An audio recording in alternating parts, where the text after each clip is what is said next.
Mrs. Roth, welcome to our clinic. Thank you. Your learning objectives for mastering the examination of the peripheral vascular system are to assess the arterial pulses, brachial, radial, femoral, popliteal, dorsalis pedis, and posterior tibial. To screen for peripheral arterial disease, PAD, in the abdominal aorta and renal arteries and in the extremities. To assess the lower extremity venous system and the lymphatic system, including the axillary and epitrochlear lymph nodes and the inguinal lymph nodes, and to identify edema. Careful assessment of the peripheral vascular system is essential for detection of peripheral artery disease, which is found in roughly 12% of the population, but silent in about half of those affected. Let's briefly review the anatomy of the peripheral vascular system.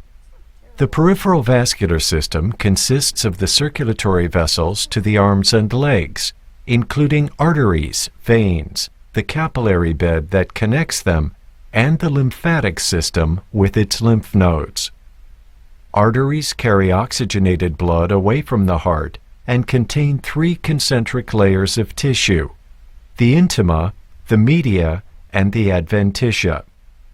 Surrounding the lumen of the arteries is the intima, a single continuous lining of endothelial cells with remarkable metabolic properties. The media is composed of smooth muscle cells that dilate and constrict to accommodate blood pressure and flow. The outer layer of the artery is the adventitia, connective tissue containing nerve fibers and the vasa vasorum. When arteries lie close to the body surface, you can feel their pulsation.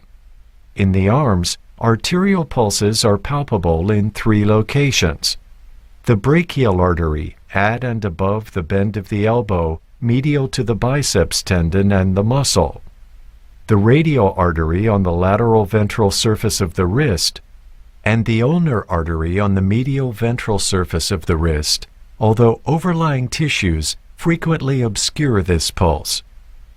The arterial arches interconnect the radial and ulnar arteries and help protect hand and finger circulation from arterial occlusion. In the legs, arterial pulses can usually be felt in four places: the femoral artery just below the inguinal ligament, midway between the superior iliac spine and the symphysis pubis; the popliteal artery, an extension of the femoral artery that passes medially behind the distal femur and palpable just behind the knee; the dorsalis pedis artery on the dorsum of the foot, just medial to the extensor tendon of the big toe; and the posterior tibial artery behind the medial malleolus of the ankle. An interconnecting arterial arch protects the circulation of the foot. Veins are thin-walled and highly distensible, with a capacity for up to 2/3 of circulating blood flow.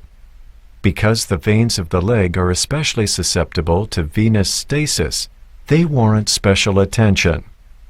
Deep leg veins, which carry approximately 90% of venous return from the lower extremities, include the femoral vein, which lies just medial to the femoral artery below the inguinal ligament. Superficial leg veins are subcutaneous, with relatively poor tissue support, and include the great saphenous vein, which runs medially from the dorsum of the foot to the groin, and the small saphenous vein, which runs from the side of the foot to the back of the knee. Bridging or perforating veins connect the superficial system with the deep system. The lymphatic system is an extensive vascular network that drains lymph fluid from body tissues and returns it to the venous circulation.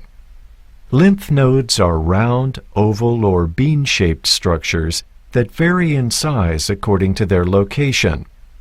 Only superficial lymph nodes are accessible to physical examination.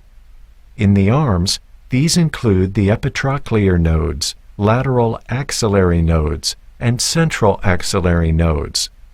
The infraclavicular nodes may also be palpable. In the legs, usually only the superficial inguinal nodes are palpable. The horizontal group lies in a chain high in the anterior thigh below the inguinal ligament. The vertical group clusters over the upper part of the great saphenous vein. Blood circulates from arteries to veins through the capillary bed. Blood pressure or hydrostatic pressure within the capillary bed, especially near the arteriolar end, forces fluid out into the tissue spaces. As blood continues toward the venous end, the colloid-oncotic pressure of plasma proteins pulls fluid back into the vascular tree. Common or concerning symptoms relating to the peripheral vascular system include abdominal flank or back pain, pain in the arms or legs, intermittent claudication, which is any pain or cramping in the legs during exertion that is relieved by rest within 10 minutes, cold, numbness, or pallor in the legs, hair loss in the extremities, swelling in the calves, legs, or feet, color change in the fingertips or toes in cold weather, and swelling with redness or tenderness. Ask about abdominal, flank, or back pain, especially in older smokers. Is there unusual constipation or distension, or any urinary retention, difficulty voiding, or renal colic? These symptoms can suggest an expanding hematoma from an abdominal aortic aneurysm. You should be familiar with the warning signs of peripheral arterial disease, claudication. Note any non-healing wounds of the legs or feet, and abdominal pain after meals, or food fear suggesting mesenteric ischemia. Screening by the ankle brachial index and abdominal, renal, or arterial ultrasound may be indicated.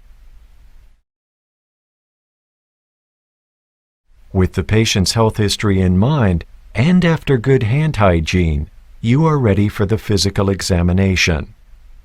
Mrs. Roth, first I'm going to just look at your hands and arms from the point of view of how the circulation is looking. To examine the peripheral vascular system, begin by inspecting both arms from the fingertips to the shoulders. Note their size, symmetry, and any swelling. Also note the venous pattern, the color of the skin and nail beds, and the texture of the skin. Assess the skin temperature of the hands and lower arms with the sensitive backs of your fingers, comparing both sides. If you detect unusual coolness or temperature differences, check further up the arms. Next, palpate the radial pulses using the pads of your fingers on the flexor surface of the wrist laterally. Compare the pulses in both arms and grade the amplitude. A grade of 0 indicates an arterial pulse that is absent and not palpable. A grade of 1 plus indicates a pulse that is diminished, weaker than expected.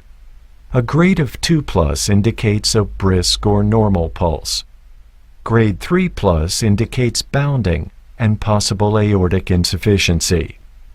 If you suspect arterial insufficiency, palpate the brachial pulse by flexing the patient's elbows slightly and palpate the artery just medial to the biceps tendon at the antecubital crease. The brachial artery can also be felt higher in the arm, in the groove between the biceps and triceps muscles.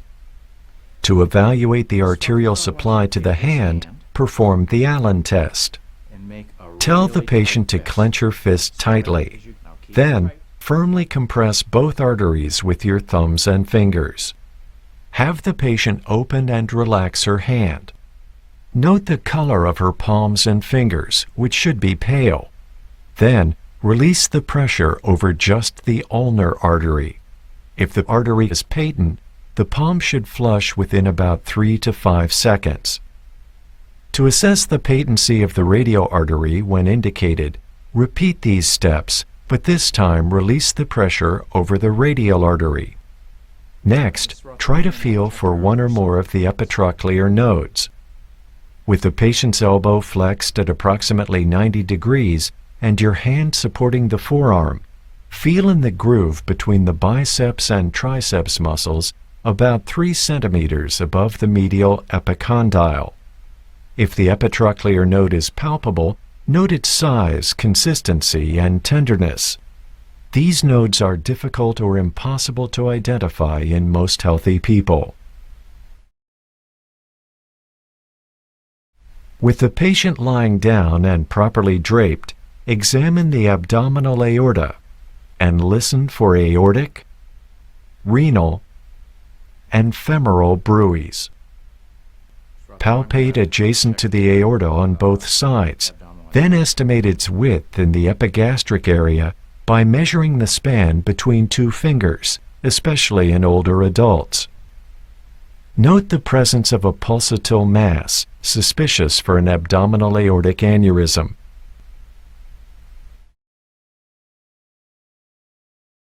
To examine the legs, the patient should be draped so that the lower abdomen and genitalia are covered, but the legs are fully exposed. Socks or stockings should be removed. Inspect both legs from the groin and buttocks to the feet, noting symmetry in size, shape, and color. Also note areas of swelling, pigmentation, rashes, scars, ulcers, and abnormal venous patterns. On the lower legs, feet, and toes, observe the color and texture of the skin and nail beds, and the distribution of hair. Assess the skin temperature of the feet and lower legs with the backs of your fingers.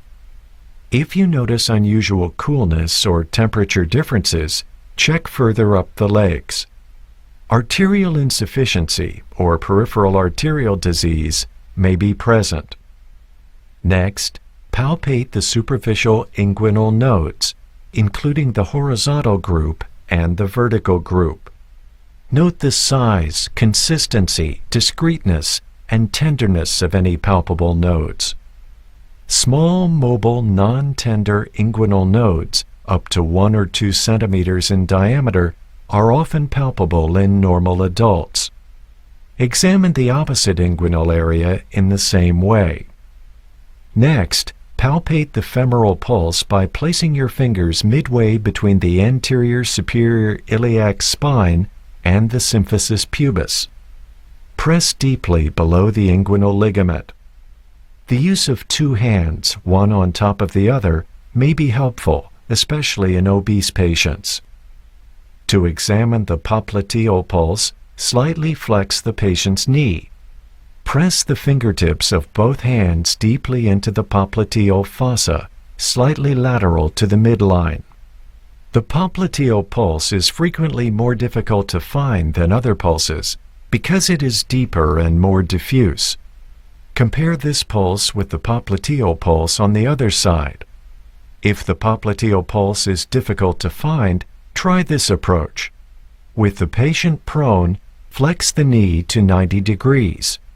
Let the lower leg relax against your shoulder or upper arm and press your thumbs deeply into the popliteal fossa. Next, assess the dorsalis pedis pulse by palpating the dorsum of the foot, not the ankle, just lateral to the extensor tendon of the big toe. If you cannot feel the pulse, move laterally. The dorsalis pedis pulse may be congenitally absent or may branch higher in the ankle. Check the posterior tibial pulse by curving your fingers behind and slightly below the medial malleolus of the ankle. This pulse may be hard to find in a thickened or edematous ankle. Now check for edema. Comparing one foot and ankle with the other, note their relative size and the prominence of veins, tendons, and bones. To detect pitting edema, press firmly with your thumb for at least 5 seconds over the dorsum of the feet, behind the medial malleoli, and over the shins. Note any indentation caused by your thumb pressure. Normally, there is none. The severity of edema is graded on a 4-point scale, from slight to very marked. This example illustrates a 3+ pitting edema. If edema is present, note the extent of the swelling and how far up the leg it goes. Note if the swelling is unilateral or bilateral. Are the veins unusually prominent? Note the color of the skin for redness or brownish areas near the ankles. Also note any ulcers arising from venous stasis or arterial insufficiency. Mrs. Roth, next I'm going to elevate your legs to drain all the venous blood from them and see how your vascular pattern looks. If the patient's diminished pulses or pain on walking suggest arterial insufficiency, look for postural color changes using the following technique. Elevate and support both legs to a position about 60 degrees above the examination table. Wait until the feet are drained of venous blood, usually within a minute. Mild pallor of the elevated feet is normal, but watch for unusual pallor. All right, Ms. Roth, now I want you to sit up. Then, ask the patient to sit up with legs dangling. Comparing both feet, note how long it takes for the skin to return to its usual color, normally about 10 seconds, and for the veins of the feet and ankles to fill, usually about 15 seconds. In lighter-skinned patients, pinking of the skin is easily seen. Rubor or dusky redness, which may appear gradually in dependent feet, suggests poor arterial circulation. Mrs. Roth, now I want you to stand up. To complete the examination, ask the patient to stand in order to allow any varicosities to fill with blood and become more visible. Then inspect the saphenous system for varicosities, noting any signs of thrombophlebitis. If varicose veins are visible, mapping can show which veins are insufficient and their origin.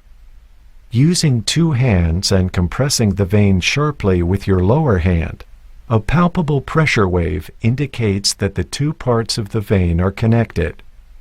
You can also assess the competency of the valves in the veins and the saphenous system by elevating one leg of the supine patient to about 90 degrees to empty it of venous blood. Then, occlude the great saphenous vein in the upper thigh and ask the patient to stand. Watch the venous filling in the leg. Normally, the saphenous vein fills from below, taking about 35 seconds to do so. After the patient stands for 20 seconds, release the compression and look for sudden additional venous filling. Normally, there is none. Remember that a clear, well-organized clinical record, employing language that is neutral, professional, and succinct, is one of the most important adjuncts to patient care. Extremities are warm and without edema. No varicosities or stasis changes. Calves are supple and non-tender. After practice and further review of this video, make sure you have mastered the important learning objectives for examining the peripheral vascular system.